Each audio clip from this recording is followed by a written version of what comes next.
How often do you hear children having tantrums in a store because they want their parent to buy them something? And mom or dad is saying no, but the child continues to beg or cry or plead. Or maybe this is what's happening with you and you really don't know what to do about it. Stay tuned, we're going to address this issue today.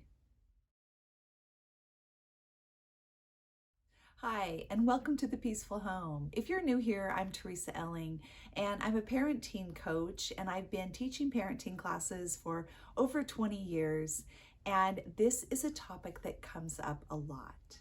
Parents can really struggle with children having tantrums in the store, or maybe you feel like you don't deal with that because you just give in, or you promise your child a treat ahead of time or something to kind of buy the peace. That may bring temporary peace, but it is really not great for our kids long term. And they learn to manipulate us. We actually train them to do that. Now, this is actually the first video in a series on raising children who are responsible with money. I plan on covering allowances, chores for extra pay, helping teens be responsible, especially once they have their first job, helping children to manage their money well, and how to keep your kids from becoming materialistic.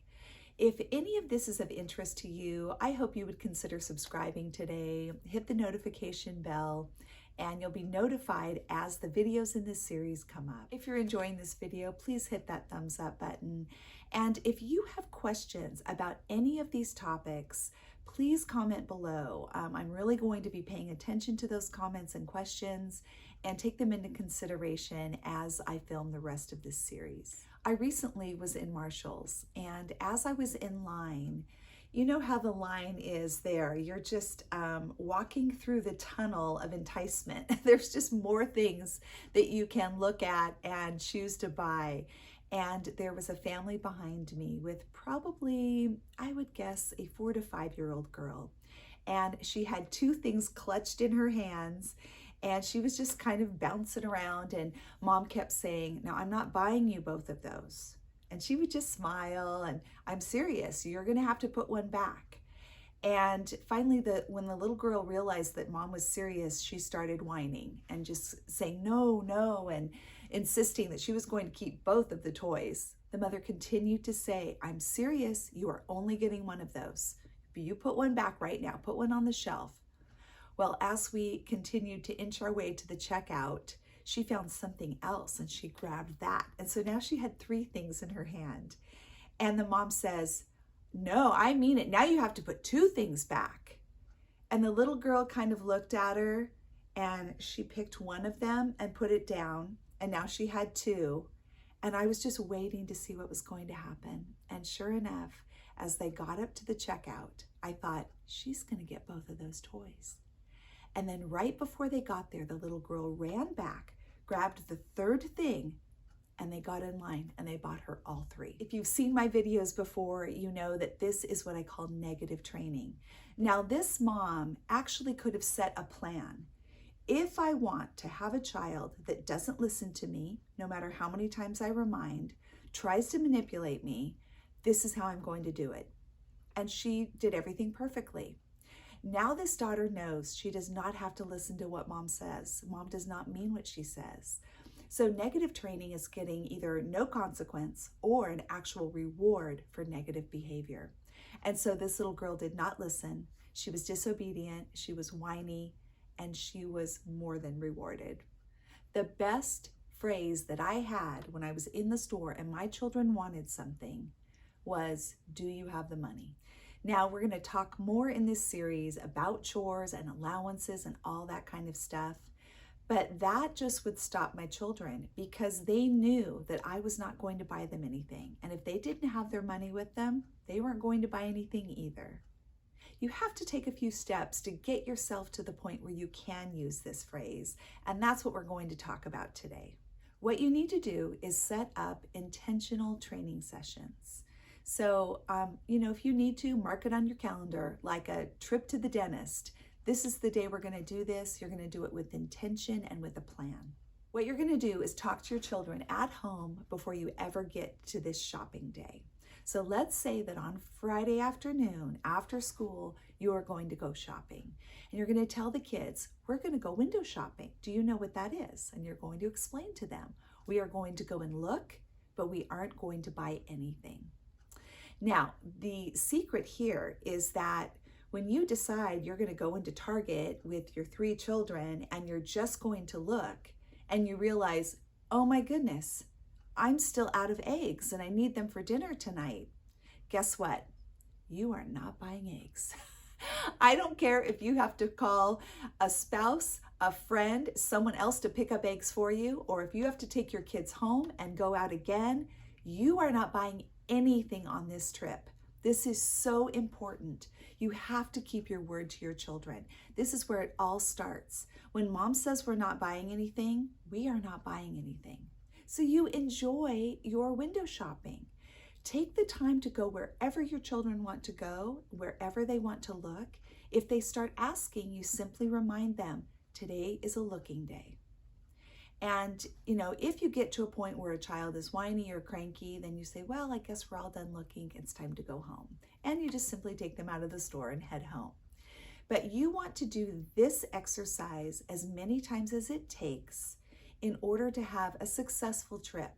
That means you went in, you shopped, your children did not ask for anything, they did not whine for anything, no tantrums. Now what you can do is set up a reward system for training. And I do recommend this. You're not bribing your children, you're not having to give them something every time they do something right. This is a particular exercise. So hey guys, we're gonna do this window shopping today, and if you don't ask me for anything, if you don't beg or cry wanting me to buy something, then tonight we're gonna have a movie night and pop popcorn or whatever your reward is. Make sure to give them lots of praise. And another thing you can do as you're walking around is just reminding your children, when we're in a store, it's so easy to see all these things that we want, but we don't really need these things. It's fun to look, but we don't have to buy these things and take them home. We can just enjoy our shopping trip and being together. Make sure that the trip is fun, that it's full of laughter. So that is step number 1. Step number 2 is that you need to resolve in your own heart that you are not going to be buying things anymore for your children. Now that might even sound cruel or just very much not like a loving parent, but I can tell you that in raising my 6 children, they are not materialistic. They're out of debt. There are so many amazing things about how my kids manage their money, and I do feel that this was the key. Sometimes when we wonder, why do our kids feel so entitled? I think it starts when they're little. We buy them things when we go into a store. We buy things we didn't even plan on buying. We buy things because they're nagging us. So why wouldn't they feel entitled? It's exactly what we have set them up for, that they don't need to do anything to earn money and things are just given to them. Now, when I said that I don't buy my children anything, I don't buy anything for them that they are asking for, and I don't buy things for them when they're with me. So of course we bought our children birthday gifts, we bought them Christmas gifts. Occasionally there might be another occasion, a back to school surprise or something like that. But the things that they wanted, they had to earn their own money for. So again, if you are in the store with your child and you remember, oh my goodness, they need pants and I've got to go get some. Now, if you're buying for, let's say, a 5-year-old boy who could care less if he's getting pants, he doesn't even want you to buy him pants, you could probably pick those up. But if you're saying, oh, you know what, we talked as a family about, getting another board game or something that the kids would be excited about, I would probably try to buy that when I'm not with them. And then, bring it as a surprise, especially during the training.